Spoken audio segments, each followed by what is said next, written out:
अब हम लोग ट्राइंगल्स की इनइक्वालिटीज के बारे में पढ़ेंगे।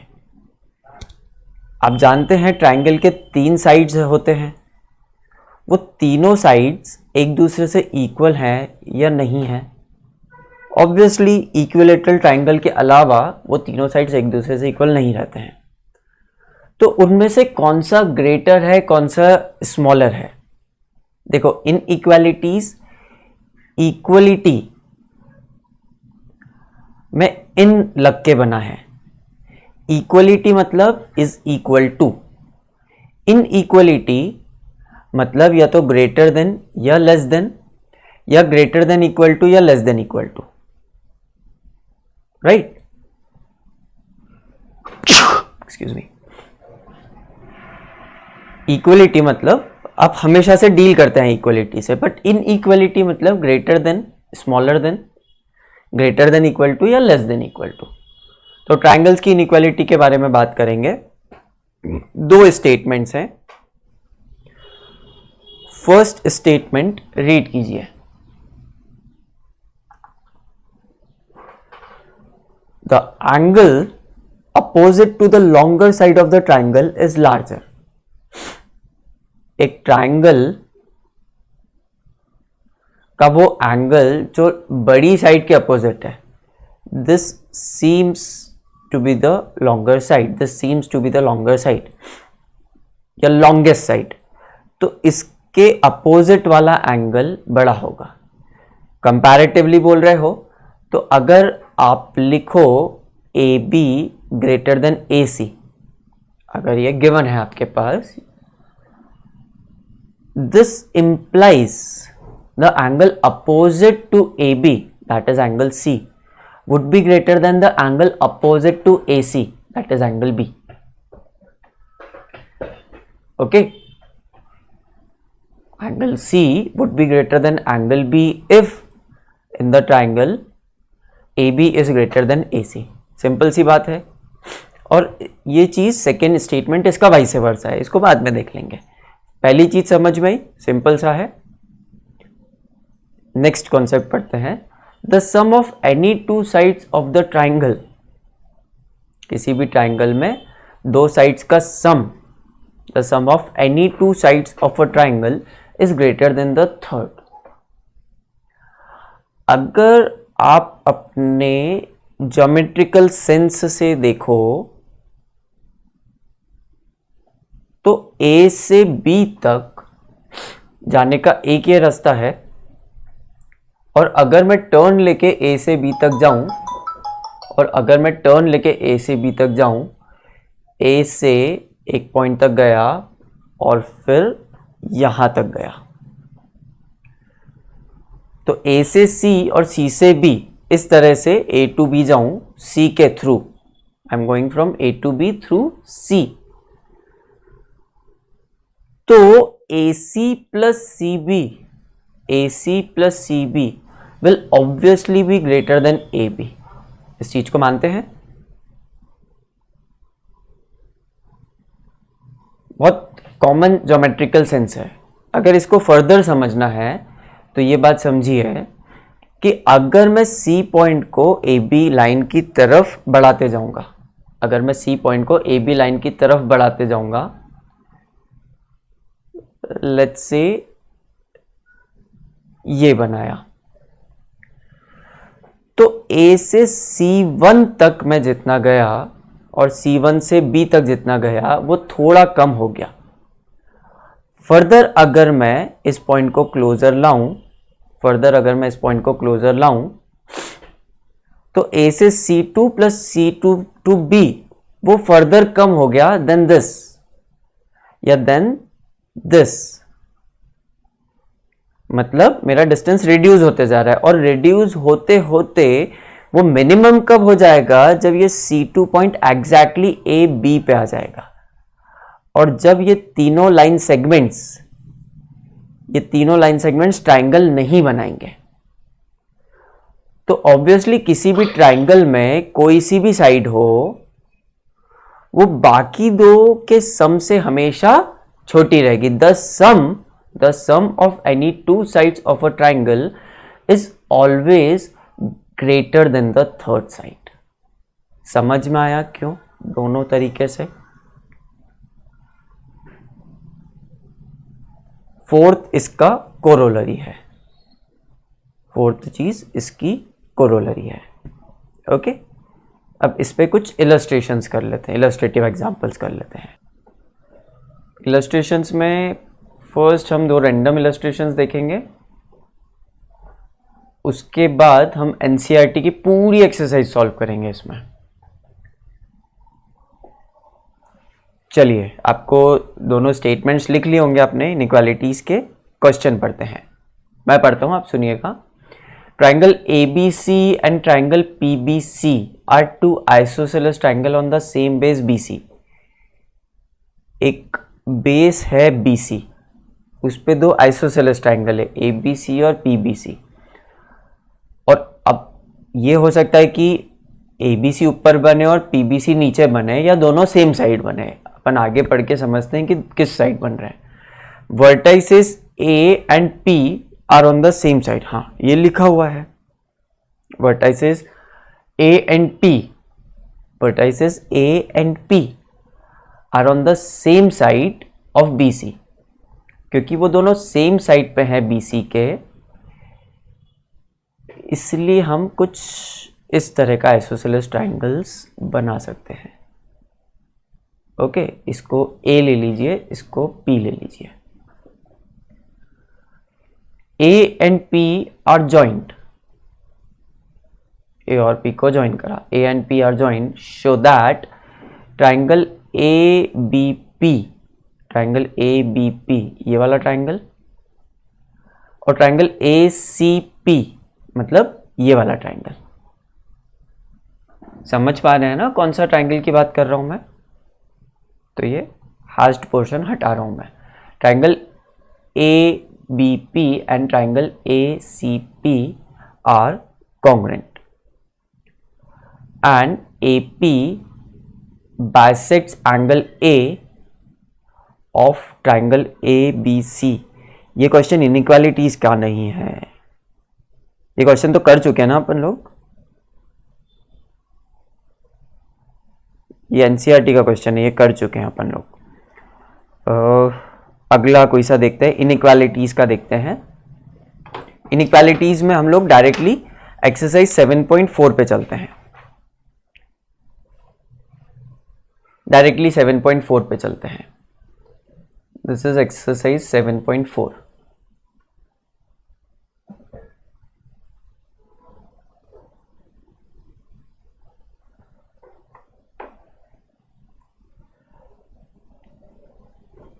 फर्स्ट क्वेश्चन, इनइक्वालिटीज में थोड़ा ध्यान देने की ज़रूरत है, क्योंकि इक्वालिटी नहीं है, ग्रेटर देन लेस देन बताना पड़ता है, तो स्टेटमेंट्स ज़्यादा लिखने पड़ेंगे, तो हमको स्टेटमेंट्स ज़्यादा लिखने पड़ेंगे। क्वेश्चन है show that right angle triangle, show that in a right angle triangle the hypotenuse is the longest side. So that in a right angle triangle the hypotenuse is the longest side। हम सबसे पहले एक right angle triangle बना लेते हैं। A B C, ये right angle triangle बना लिया हमने, right angled at B। We have to show that to show AC greater than AB as well as AC greater than BC। कोई सी theorem आपको ध्यान है क्या? कोई सी थ्योरम आपको ध्यान है जो ट्राइंगल की साइड्स में कंपेयर करे, विच टेल्स कि ये वाली साइड इस ट्राइंगल की ये वाली साइड बड़ी है और उसका रीजन ये है। थ्योरम 1 या उसका कोरोलरी जो बोलता था कि side opposite to larger angle या bigger angle is larger, side opposite to larger angle is larger. ये वाली थ्योरम हमको पता है, इस थ्योरम को यूज करेंगे। हम इस ट्राइंगल में बाकी के दो एंगल्स के बारे में कुछ बोल सकते हैं क्या? इक्वल नहीं होंगे, आइसोसेलेस ट्राइंगल नहीं है, बट दोनों एंगल्स के बारे में कुछ बोल सकते हैं क्या कि वो स्मॉलर देन इतना होगा या ग्रेटर देन इतना होगा? अगर हम एंगल सम प्रॉपर्टी को देखें तो angle A plus angle B plus angle C 180 degree रहता है और एंगल बी यहाँ पे 90 डिग्री है, तो angle A plus angle C 90 degree होगा। तो यहाँ से सुनिएगा मेरी बात ध्यान से, यहाँ से हम लोग बोल सकते हैं angle A is smaller than 90 degree and angle C is also smaller than 90 degree. ये दोनों एंगल्स 90 डिग्री से छोटे हैं। Angle A and angle C are smaller than 90 degree. अब अगर हम लोग कंपेयर करें angle A smaller than 90 degree and angle B is equal to 90 degree, angle B is equal to 90 degree, तो हम लोग बोल सकते हैं angle B is greater than angle A, which implies अगर angle B angle A angle B angle A से बड़ा है तो इसका अपोजिट का साइड मतलब ए सी एंगल ए के अपोजिट के साइड मतलब बी सी से बड़ा होगा, right? Similarly we can say angle B is greater than angle C, so AC will always also be greater than AB। और ये फर्स्ट और सेकेंड को यूज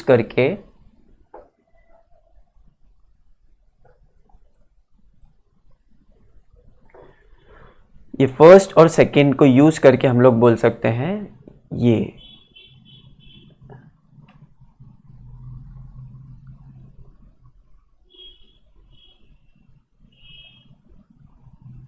फर्स्ट और सेकेंड को यूज करके बोल सकते हैं angle AC is the largest side of the triangle।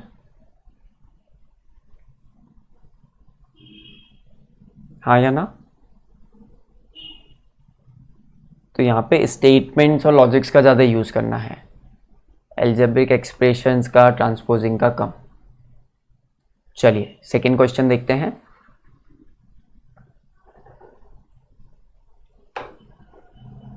Second question says in the given figure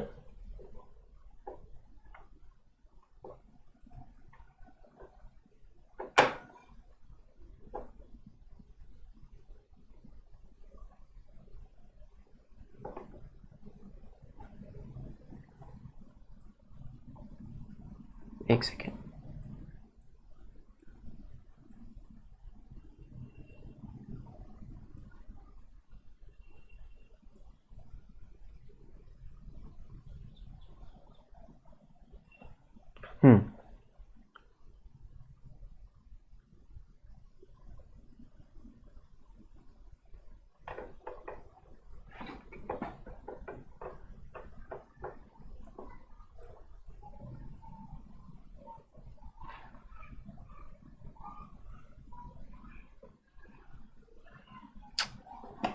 छोटा क्यों हो रहा है बार बार?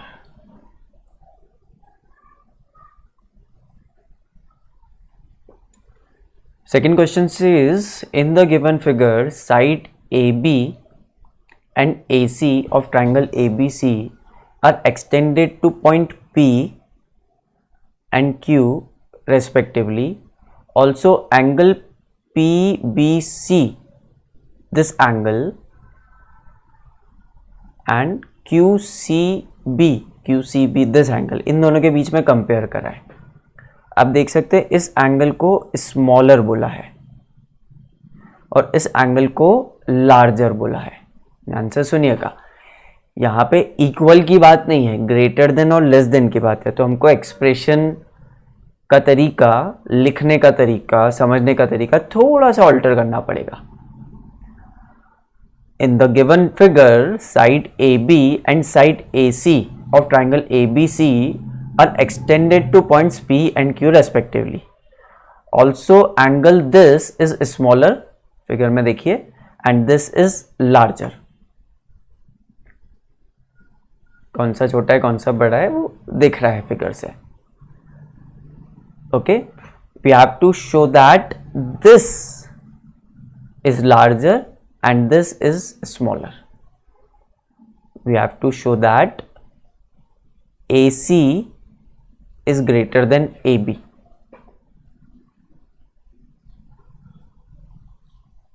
Okay, we have to show that AC is greater than AB.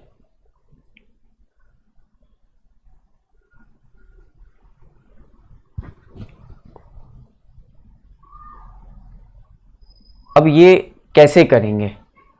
AC to prove that AC greater than AB, we need to prove that angle opposite to AC, ये वाली theorem रखेगी, angle opposite to AC is larger in comparison to angle opposite to AB. यही theorem है. AC के अपोजिट का angle कैसे define कर सकते हो? देखिएगा ध्यान से, ये पूरा एंगल जो है और ये पूरा एंगल जो है, ये दोनों मिलके 180 डिग्री होंगे. ये दोनों एंगल मिलके 180 डिग्री होंगे. अगर मैं नेम करूं तो angle ABC plus angle CBP, ये दोनों मिलके 180 डिग्री होंगे. और angle ACB plus angle BCQ, ये दोनों मिलके भी 180 डिग्री होंगे. बेसिकली दोनों इक्वल होंगे. अब लेफ्ट साइड वाले एंगल में से PBC CPB मतलब ये वाला एंगल, और राइट साइड वाले में से BCQ मतलब ये वाला एंगल.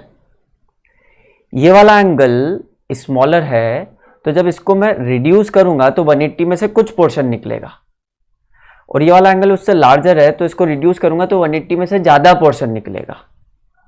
तो रिजल्ट जो बचेगा, मतलब 180 में से अगर स्मॉलर हटाया तो बचा हुआ पोर्शन ग्रेटर हो जाएगा, लार्जर हो जाएगा. और 180 में से लार्जर पोर्शन हटाया तो बचा हुआ पोर्शन स्मॉलर हो जाएगा. बहुत सिंपल सा सेंस है. अगर आप इसको खुद से देखेंगे तो समझ में आ जाएगा. बहुत सिंपल सा सेंस है.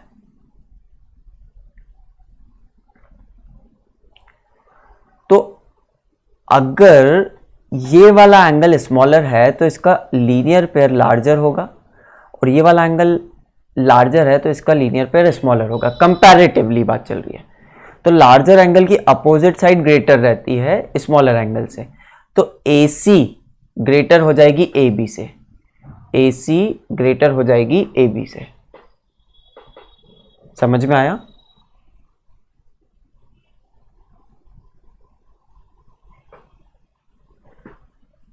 बोलिए.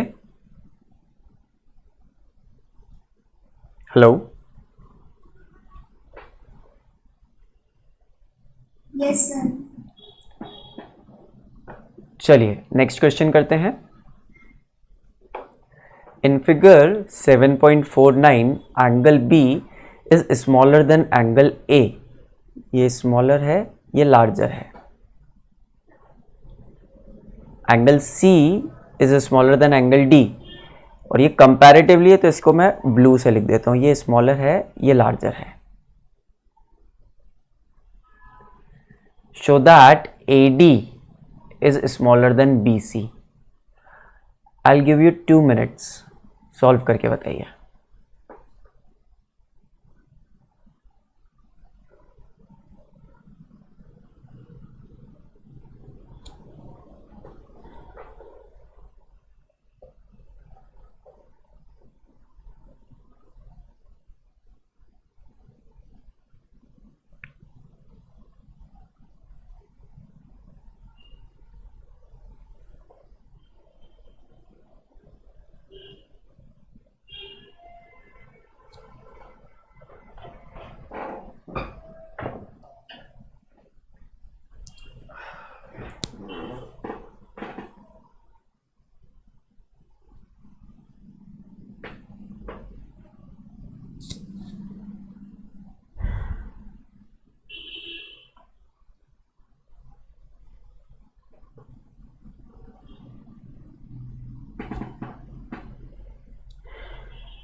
चलिए बोर्ड पे देखिए,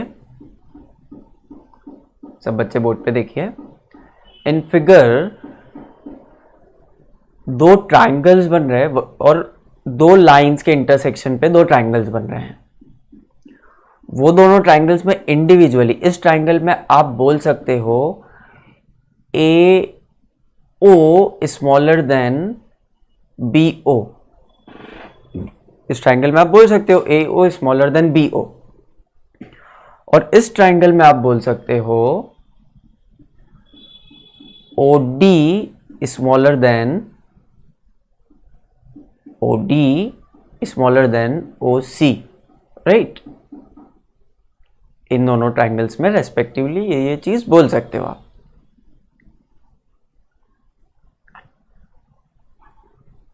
right.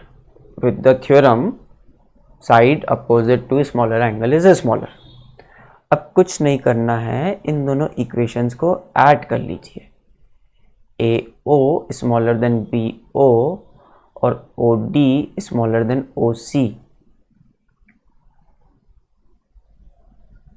O D smaller then ओ सी। ऑब्वियसली मैं दो छोटी चीज़ों को ऐड करूँगा तो वो चीज़ स्मॉलर ही आएगी, बाकी दो बड़ी चीज़ों को ऐड करने से, बड़ी चीज़ों को ऐड करने पे बड़ी ही आएगी।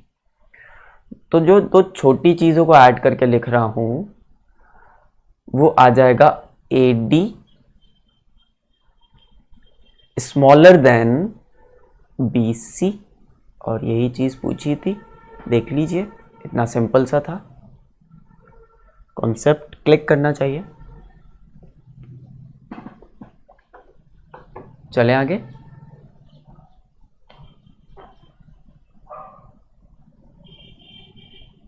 चलें आगे।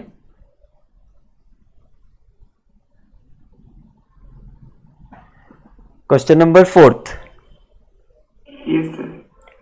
AB and CD are respectively the smaller and longer side of a quadrilateral ABCD. AB is the smallest among the four and CD is the largest among the four, the longest among the four. Show that angle A is greater than angle C. Angle A को angle C से बड़ा show करना है, और तो और angle B is greater than angle D। मेरी बात ध्यान से सुनिए, यहां पे फिगर गिवन कौन सा है? क्वाड्रिलेटरल। हमको थ्योरम किसकी पता है? एंगल और साइड्स के कंपैरिजन इनइक्वालिटी में थ्योरम किसकी पता है? ट्राइंगल की। How do you obtain triangles from a quadrilateral? Bye drawing a diagonal. तो दो डायगोनल बन सकती है, हमको सेलेक्ट करनी रहेगी कौन सी डायगोनल बनानी है। We need to compare angle A and angle C. We need to compare angle A and angle C. तो ये डायगोनल से काम होगा क्या?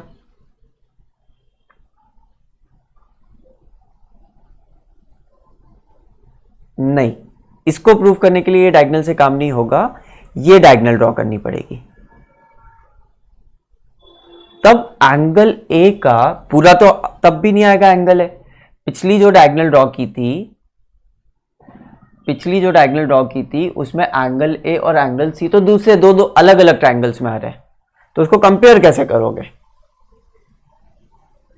वो तो दो अलग अलग ट्राइंगल्स में आ रहे, तो उसको कंपेयर कैसे करोगे? तो आपने डिसाइड किया दूसरे डायगोनल से। इसमें एक ट्राइंगल में तो आ गए, बट एंगल ए के दो पार्ट्स बन गए, A1 और A2, और एंगल सी के भी दो पार्ट्स बन गए, C1 और C2। अब total angle A will be equal to angle A1 plus angle A2, and total angle C will be equal to angle C1 plus angle C2, right. Total angle C will be equal to angle C1 plus angle C2। तो आप individually एक एक triangle में करते जाइए, क्योंकि ABC triangle में AB smallest side है, तो इसके अपोजिट वाला एंगल स्मॉलर रहेगा। तो C2 is smaller then A2 ये लिख सकता हूं मैं, और फिर इस ट्राइंगल में ADC ट्राइंगल में DC लार्जर साइड है तो इसके अपोजिट वाला एंगल लार्जर रहेगा, तो angle A1 greater than angle C1 ये लिख सकता हूं। ये दोनों कैसे लिखे समझ में आया सबको? समझ में भी आ गए हो तो कैसे क्लिक करेगा वो आपको पता होना चाहिए। समझ में भी आ गए हो तो कैसे क्लिक करेगा वो आपको पता होना चाहिए। अब adding these two angles I will get angle A, adding these two angles I will get angle C, और ग्रेटर्स को ऐड कर रहा हूं तो आई विल गेट ग्रेटर, तो angle A is greater than angle C, ये प्रूफ हो गया।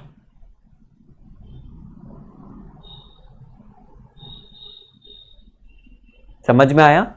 नहीं समझ में आया हो तो B और D के लिए देख लीजिए, वो भी कुछ कुछ ऐसे ही होगा। B और D के लिए देख लीजिए, वो भी कुछ कुछ ऐसे ही होगा।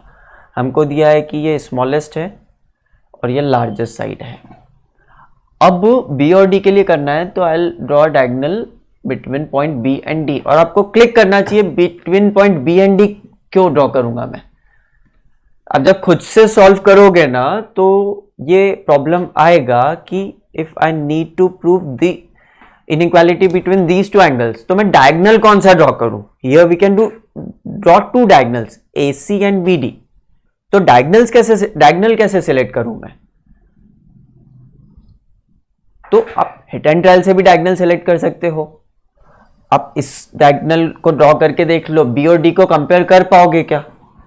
जो आपके पास थ्योरम अवेलेबल है ना वो एक ट्राइंगल के अंदर के एंगल्स और साइड्स को कंपेयर करने के लिए बनी है, दो अलग अलग ट्राइंगल्स के नहीं। तो B और D को कनेक्ट करा आपने, B और D को कनेक्ट करा तो दो ट्राइंगल्स मिले आपको। दो ट्राइंगल्स के हिसाब से आपने नाम दे दिया B1 B2 D1 D2। if we need B then we have to add B1 and B2 angles, and we need D we have to add angle D1 and D2। समझ में आ रहा है? आगे B1 और D1 को compare करने के लिए, B1 और D1 को कंपेयर करने के लिए इस ट्राइंगल में ये स्मॉलेस्ट साइड है तो इसके सामने वाला angle that is D1, so D1 will be smaller than B1, और ये लार्जर है तो इसके अपोजिट वाला angle B2 will be greater than G2। इन दोनों को ऐड करोगे तो you will get B1 plus B2 is equals to B is greater than angle D। समझ में आया?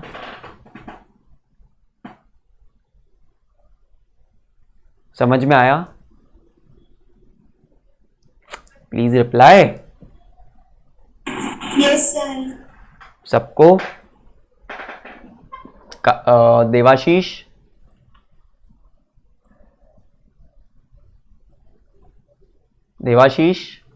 Debashish do something with your mic यार, ऐसे मजा नहीं आएगा।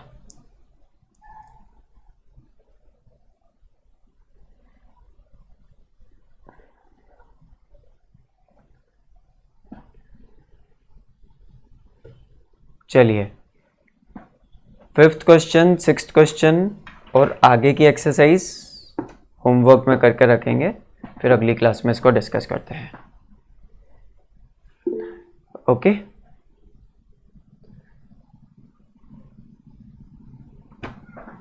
ओके ठीक है, thank you so much. Thank you sir. Okay bye. Sir शाम को क्लास है क्या?